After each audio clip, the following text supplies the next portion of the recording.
Self and peer assessment are excellent assessment for learning techniques, ones which many teachers are familiar with and use already across the board.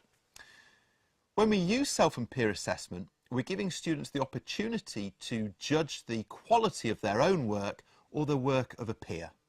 So in doing this, they are using success criteria in order to make judgments. So one of the key reasons why self and peer assessment is beneficial is that it helps students to better understand what good work looks like, what constitutes good work, what they need to do to be successful. Another benefit is that it helps students to build up a picture of what is possible to produce over time. So for example, if we use self-assessment regularly, they're in a position where they can start comparing the different pieces of work they've created. If we use peer assessment regularly, the student can build up a picture of the different possibilities for a particular type of work, a particular product, based on their own work and their peers' work and comparing the two. But one of the traps we can fall into with self and peer assessment is assuming that students can do it without any further support from us. And this very often isn't the case. To make peer and self-assessment most effective, we need to train students in the process. This means we need to show them what is required in order to get peer and self-assessment right. I think the first step here is helping them to understand the difference between effectively analysing a piece of work and looking at the surface.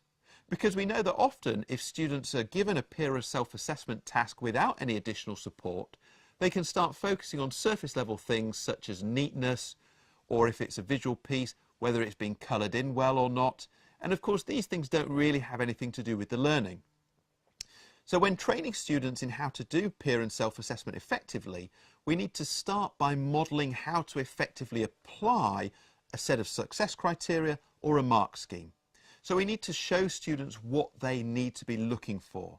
And it might be that we actually need to provide them with examples that they can use as reference points when they are engaged in peer or self-assessment.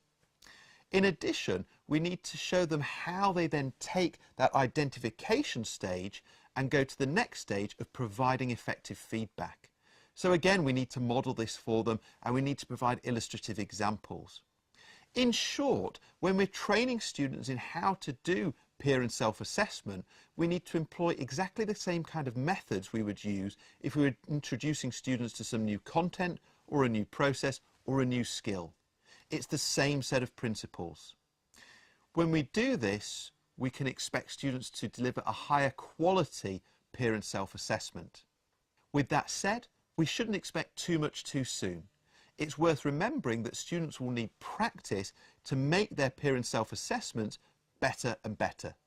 So start off by training them, but then give plenty of opportunities for practice during which you are there stepping in to offer support and guidance on how to tweak, adapt and modify the quality of those peer and self-assessments.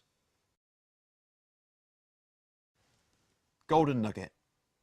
Peer and self-assessment fall down if students don't know what they're doing.